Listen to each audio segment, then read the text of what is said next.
Halo, apa kabar pemirsa? Bertemu lagi bersama saya Anggun Aktarini dalam Warta Parlamentaria. Kami sudah menyiapkan beragam informasi seputar kinerja dan kegiatan anggota DPR RI dan inilah dia Warta Parlamentaria selengkapnya.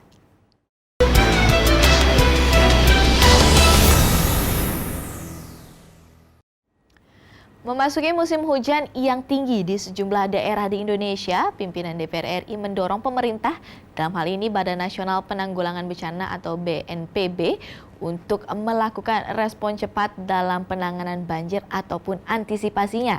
DPR RI juga mengingatkan pemerintah daerah untuk melakukan koordinasi secara komprehensif dengan seluruh pihak dalam mengantisipasi bencana banjir atau bencana alam lainnya di tengah pandemi COVID-19.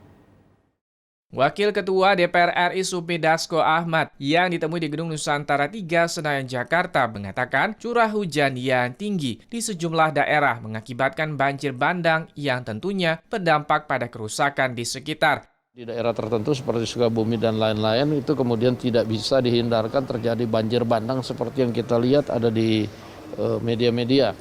Nah, oleh karena itu kita minta pemerintah dan Badan Nasional Penanggulangan Bencana untuk bergerak cepat untuk merespon efek daripada banjir yang ada. Selain itu, Supmi Dasko Ahmad mengatakan dalam mengantisipasi meluapnya bendung Katulampa akibat curah hujan yang tinggi, Pemda sebaiknya selalu menghimbau masyarakat sekitar untuk waspada. Supmi Dasko juga mengingatkan agar pemerintah daerah untuk selalu berkoordinasi dengan pihak terkait dalam mengantisipasi hal-hal yang tidak diinginkan masuki musim penghujan di tengah pandemi COVID-19. Ya, karena itu kita mengimbau kepada masyarakat di sekitar Katulampa dan juga yang biasa kemudian terkena imbas kalau kemudian Katulampa penuh, itu untuk bersiaga dan kita minta untuk pemerintah daerah yang ya biasanya kalau Katulampa penuh itu dilalui oleh berefek banjir juga untuk bersiap-siap membantu masyarakat dengan maksimal. Zikri dan Yasetu Denus, TVR Parlemen, melaporkan. Komisi 2 DPR RI menyoroti variabel yang mempengaruhi kenaikan jumlah pangsa calon tunggal dalam Pilkada 2020. Di Gedung DPR RI Senayan Jakarta, Ketua Komisi 2 DPR RI Ahmad Doli Kurnia Tanjung menilai peningkatan pasangan calon tunggal pada Pilkada 2020 tidak signifikan. Fenomena calon tunggal harus dipandang secara positif dan bukan keinginan pihak manapun, termasuk partai politik, melainkan kemampuan pasangan calon dalam meyakinkan partai politik melalui potensi dan elektabilitas yang dimiliki untuk memperoleh dukungan. Kalau di daerah itu yang incumbent, mungkin banyak sudah masyarakat menilai bahwa prestasi selama satu periode pertama si incumbent ini cukup baik.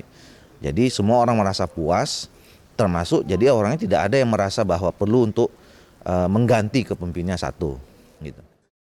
Ahmad Doli menambahkan faktor lain yang dinilai mempengaruhi peningkatan pasangan calon tunggal pada Pilkada 2020, yakni untuk mencari pimpinan di masa pandemi tidak mudah, sebab dalam beberapa tahun ke depan, kepala daerah diharapkan mampu untuk melakukan recovery yang cukup besar, menyangkut aspek ekonomi, sosial, dan politik.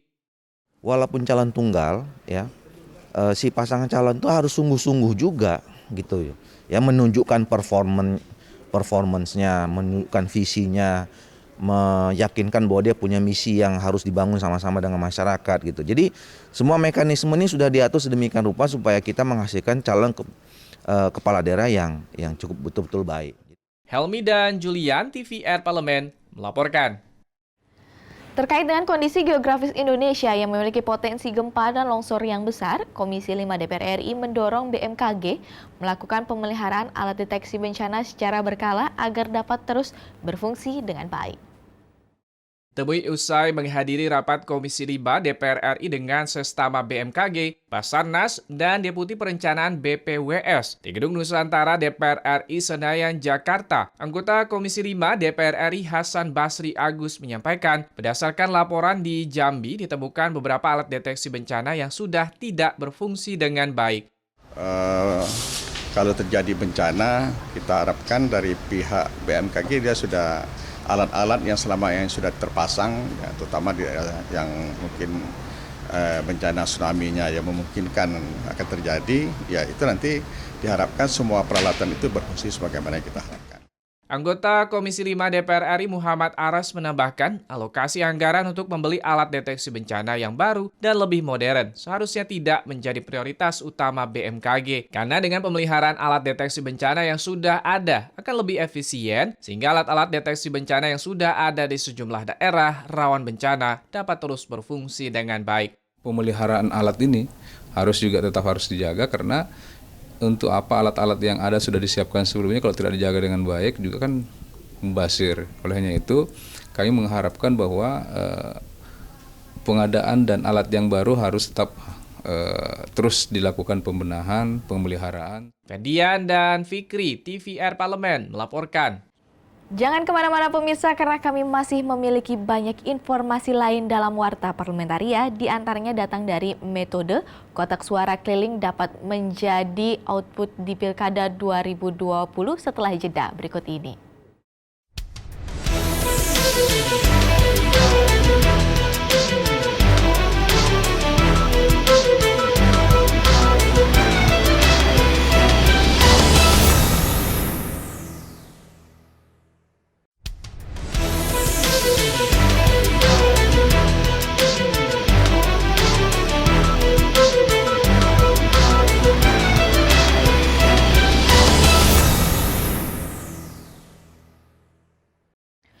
Komisi 2 DPR RI akan mengkaji lebih lanjut terkait usulan KPU untuk menggunakan metode kotak suara keliling dalam pelaksanaan Pilkada serentak di tengah pandemi COVID-19 pada Desember mendatang. Ketua Komisi 2 DPR RI Ahmad Doli Kurnia Tanjung, penggunaan metode kotak suara keliling memungkinkan petugas kelompok penyelenggara pemungutan suara atau KPPS berkeliling dari satu rumah ke rumah lainnya untuk memfasilitasi pemilih menggunakan hak suara mereka. Sehingga metode ini juga dapat menghindari terulangnya kasus surat suara tercoblos pada pemilu 2019 lalu. Mungkin itu nanti akan dibicarakan salah satu opsi ya. Jadi gini, yang berikutnya kita juga terus memetakan ya. Kami juga punya data dari pemerintah, kemudian juga KPU dan Bawaslu harusnya punya data. Daerah-daerah mana dari 270 ini yang misalnya sampai sejauh ini masih hijau. Anggota Komisi 2 DPR RI Agung Widiantoro mengatakan metode kotak suara keliling dapat menjadi pilihan bagi pemilih yang enggan datang ke TPS karena situasi pandemi dan pemilih yang tengah mengisolasi diri atau yang positif COVID-19. Kotak suara keliling bertujuan untuk jemput bola agar tingkat partisipasi pemilih tidak mengalami penurunan. Tentu tidak tertutup kemungkinan bisa saja dilaksanakan, tetapi tidak semuanya. Bagi warga yang memang mereka sehat, kemudian berani hadir dengan menjaga protokol kesehatan, tentu tetap dilaksanakan di TPS. Andri, TVR Parlemen, laporkan. Badan Kerjasama Antar Parlemen BKSAP DPR RI mendorong pembangunan Indonesia pasca COVID-19 berbasis green economy dengan menggunakan energi baru dan terbarukan. Ditemui usai acara Working Visit and Focus Group Discussion BKSAP DPR RI di Provinsi Bali, Ketua BKSAP DPR RI Fadli Zon mengatakan, komitmen menjaga lingkungan hidup dan sumber daya alam Indonesia harus diwujudkan dalam kebijakan yang matang. Penggunaan energi baru dan terbarukan harus menjadi prioritas dalam pembangunan di Indonesia. Membuat satu green economy yang bersahabat tentu dengan lingkungan sehingga ada harmoni, ada balance kembali. Dan ini menurut saya satu peluang ya nanti pasca pandemi COVID ini kita bisa menerapkan segala sesuatu yang berimbang sehingga lingkungan kita lebih sehat, lebih bersih, lebih aman, lebih stabil dan lebih sustain. Sementara itu, Wakil Ketua BKSAP DPR RI Mardani Alisera berharap target Indonesia pada tahun 2025 yang mengedepankan penggunaan energi baru dan terbarukan dapat tercapai. Mardani menilai masa pandemi dapat menjadi langkah awal untuk menyusun desain ekonomi pembangunan Indonesia yang lebih ramah lingkungan. Hal tersebut dapat dimulai dari provinsi yang masih menjaga hubungan dengan alam seperti Bali. Sudah COVID-19 ini kan ada riset ekonomi.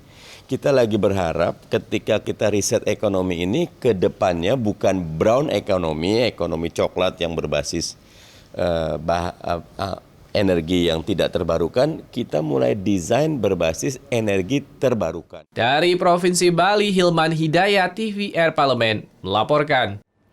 DPR RI bersama pemerintah sepakat tidak ada penundaan pilkada serentak dan tetap akan berjalan sesuai jadwal pada 9 Desember 2020 mendatang. Anggota Komisi 2 DPR RI Samsul Rizal menilai penundaan pilkada serentak akan berimbas pada beban pemerintah dalam pengambilan kebijakan dan pengelolaan anggaran daerah untuk penanganan COVID-19 dan pemulihan ekonomi yang hanya dapat diambil oleh kepala daerah definitif. Mengingat banyaknya daerah yang harus diisi PLT kepala daerah serta berakhirnya pandemi COVID-19 yang belum bisa diprediksi menjadi pertimbangan diteruskannya pilkada 2020. Samsul Rizal menyampaikan saat ini naskah perjanjian hibah daerah atau NPHD untuk anggaran pilkada 2020 sudah terrealisasi.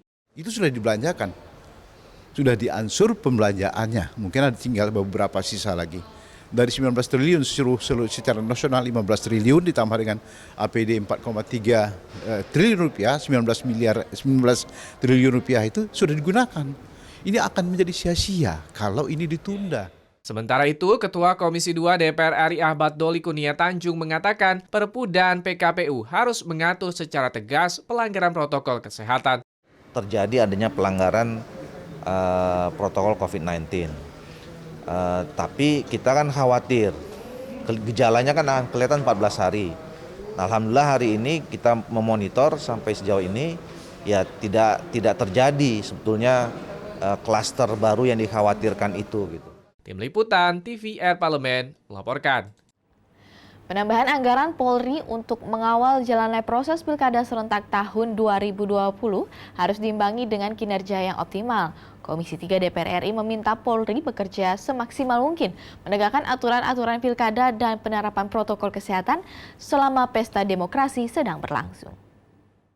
Penambahan anggaran Polri untuk mengawal jalannya proses pilkada serentak tahun 2020 harus diimbangi dengan kinerja yang optimal. Komisi 3 DPR RI meminta Polri bekerja semaksimal mungkin menegakkan aturan-aturan pilkada dan penerapan protokol kesehatan selama pesta demokrasi berlangsung. Anggota Komisi 3 DPR RI Arteria Dahlan menyatakan ketersediaan personil alat pelindung diri atau APD serta biaya akomodasi lainnya merupakan kebutuhan utama bagi Polri dalam menjalankan tugas pengamanan pilkada serentak.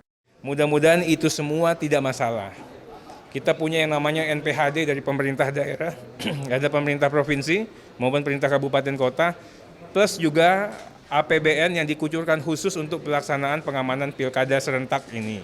Mudah-mudahan ya semua yang dibutuhkan bisa kita akomodir dengan baik.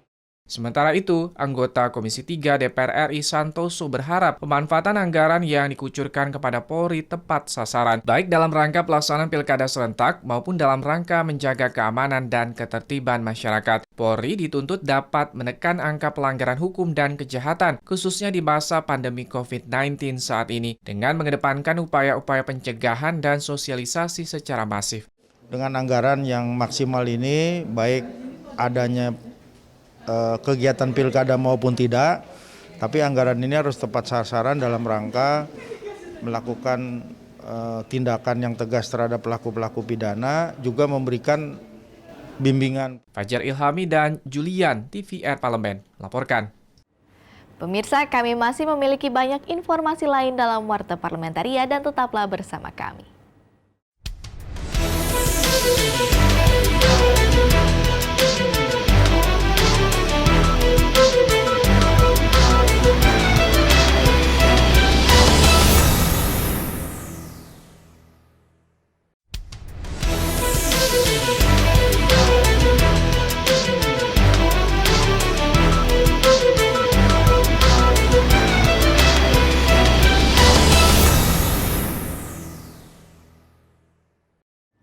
Komisi 5 DPR RI berharap pembangunan bendungan Sindang Heula di Kabupaten Serang dapat memenuhi kebutuhan irigasi ke sekitar 1.000 hektar sawah serta mereduksi potensi banjir di daerah sekitar.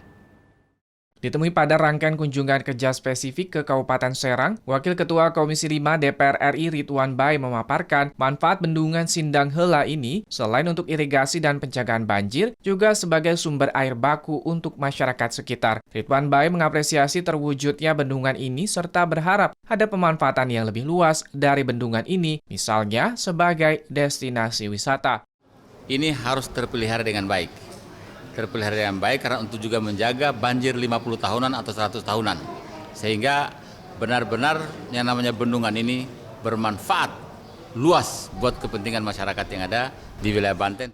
Sementara itu, anggota Komisi 5 DPR RI Tubagus Hairul Jaman mendorong Pemprov Banten untuk menindaklanjuti hasil pembangunan bendungan Sindang Hela ini dengan membangun sistem penyediaan air minum. Potensi wisata yang dimiliki bendungan Sindang Hela ini cukup besar karena keunikan bendungan itu sendiri yang tidak banyak mengandalkan konstruksi buatan. Tentunya ini sudah selesai 100% menurut Perbalai dan kemudian ditindaklanjut oleh Provinsi untuk spamnya dan mudah-mudahan juga ini bisa dapat bermanfaatkan. Kami di Komisi 5 selalu mengupayakan, mengusulkan tentunya kebutuhan air yang terkait di SDA agar dapat bisa bermanfaat untuk masyarakat.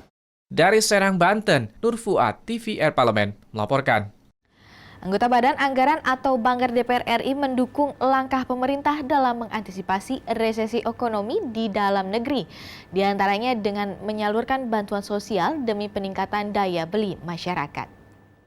Ditemui di Gedung Nusantara II DPR RI Jakarta, Yahya Zaini menilai langkah-langkah pemerintah memberikan berbagai stimulus agar daya beli masyarakat kembali bergeliat dan pemulihan ekonomi nasional dapat berjalan. Daya beli yang terus terjadi dan meningkat akan membuat perputaran ekonomi nasional terus berjalan, yang tentunya didukung dengan produksi dalam negeri yang memadai.